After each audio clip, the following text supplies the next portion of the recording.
In this session together on what Jesus demands from the world, let's think about the relationship between our love for God and our love for Jesus. Those are two foundational commands, demands in the Gospels. We all know what Jesus answered to the question, what's the first and great commandment? Matthew 22:37.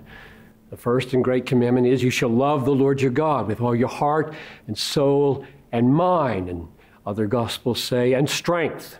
So loving God with your heart and all that you are is the first and great demand of Jesus. And then in Matthew 10:37, it's interesting how these verses are rememberable, 22:37, 10:37. Whoever loves mother or father more than me is not worthy of me, Jesus says. Whoever loves son or daughter more than me is not worthy of me. So now you've got two powerful, deep, life-transforming commands. Love God the Father with all your heart, soul, mind, strength, and love Jesus more than you love children, more than you love parents, surely more than you love anything. And my question is, what shall we think about those loves? In fact, I have four questions. One would be, what's the relationship between them? Another would be, what's the nature of the love? Another would be, where does it come from? How do you get to be this way? And the last would be, how important is it? So let's take those one at a time. What's the relationship between loving God and loving Jesus? Now you may think, why is that a big deal? Well, maybe the reason it's on my front burner is because it is massively relevant for Muslim evangelism. I bet you didn't think I was going to go there. Like, what? Listen, one of the big issues we face over and over again in a multicultural situation where lots of religions are coming together is, don't we all worship the same God? And you go through Jesus, I go through another prophet. So here's what Jesus says. John 8:42. Jesus looked right into the eyes of the Pharisees, the Jewish leaders, and said, if God were your father, you would love me. I mean, he's saying to the most religious, the most God-oriented, Old Testament saturated people on the planet, you don't know him. He's not your father. In fact, he goes so far as to say, you're of their father, the devil. I mean, this is just mind-boggling. What's the litmus paper for knowing whether somebody is a lover of God? Answer, do they love Jesus? Do they embrace Jesus for who he really is? Not just some human teacher, not just some prophet alongside other prophets, but I am the Son of God. So that's the first one. John 8:42. What about John 5:42? There it is again. 8:42 and 5:42. Jesus says to those same leaders, I know you don't have the love of God in you. I have come in my Father's name, and you don't receive me. You see the implication? You don't have the love of God in you. How do I know? You don't receive me. So here I am dealing with a Muslim person who says, I worship the true God just like you worship the true God. Jesus would say, you don't know the true God if you don't receive the Son of God. So the relationship, the answer to the first question, what's the relationship between loving God and loving Jesus? You can't have the one without the other. Loving Jesus is the test of whether you love God. Loving God is the test of whether you truly love Jesus. So here's the second question. What is the nature of this love? Now, here's what I have in mind. Is love mainly doing what Jesus said? So you love Jesus if you do what he said. Or is it deeper and have to do with the heart and the affections? He said, If you love mother or father more than me, you're not worthy of me. If you love son or daughter more than me, you're not worthy of me, which means he's thinking of the love of Jesus like the love of your children. Well, you don't love your children by doing what they say, right? They're your treasure. You would die for these children. They are precious to you. You won't sell them for billions and billions of dollars. Your children are your treasure.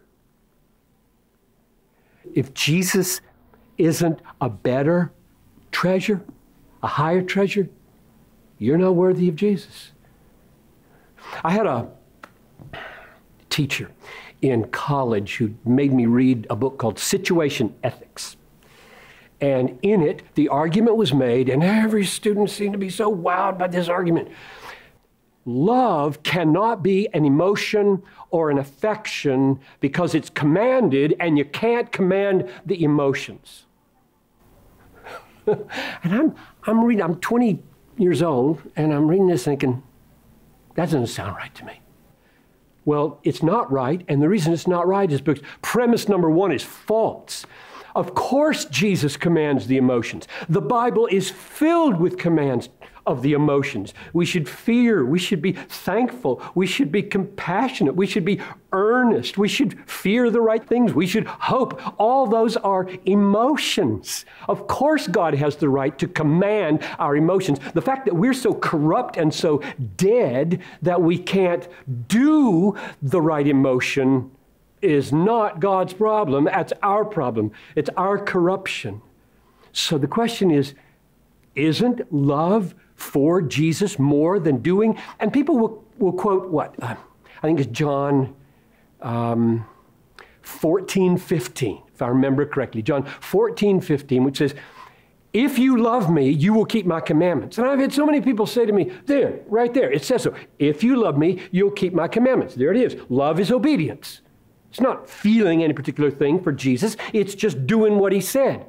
To which I respond, that's not what you just said it said. It says, if you love me, then you'll do this other thing called keeping my commandments. Loving Jesus is deep and foundational and transformative because you treasure him above all things. And then, because of that, you do all that he commanded. So my answer to the question, what's the nature of the love, is yes, of course it would include obedience, but it is not less than being transformed by a love of treasuring, admiring, delighting in, being satisfied by this most beautiful treasure of all, like Paul said in Philippians 3, I count everything as loss because of the surpassing value of knowing Jesus. Third question. Where does that come from? And let's just get one answer from Jesus. How do you get to this place?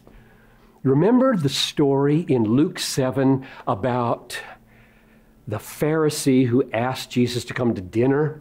And so here he is. He didn't wash Jesus' feet. He didn't kiss Jesus.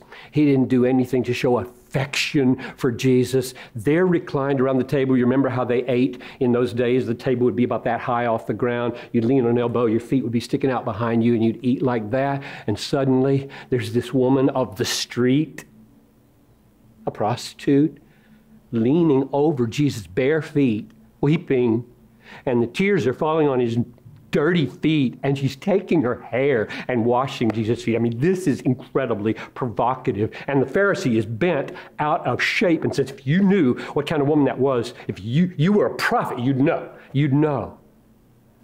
And Jesus said, let me tell you a little story, Mr. Pharisee, Simon. A man had two debtors. One owed him $5,000, one owed him $5. He forgave them both. Which will love him more? And the Pharisee says, well, the one that he forgave more, I suppose. And Jesus said, that's right. When I came in here, you didn't kiss me. You didn't wash my feet. She, from the time I came in, has wept over my feet, washed them with her tears, wiped them with her hair, because she has been forgiven much. So where does it come from? What's your answer to that question? Where does it come from? It comes from being stunned by being loved by God, right? It comes from being overwhelmed by the person of Jesus dying on our behalf and rising again, though we have no merit at all in ourselves. When that grips you, then you will taste what it is to treasure Jesus and delight in Jesus and be satisfied in Jesus, which leads to the last question. How important is that? And Jesus said, if you don't love me more than you love your parents, you're not worthy of me. If you don't love me more than you love your children, you're not worthy of me. What does it mean not to be worthy of him? It means you won't have him. If you don't love Jesus, you won't have Jesus. Paul put it just as starkly as possible in 1 Corinthians 16:22. He who does not love the Lord, let him be accursed. Christianity, what Jesus demands from us, is not most deeply and most fundamentally decisions of the will. That's later. Deeply and most fundamentally is this new birth, deep, profound transformation of what we treasure, what we love.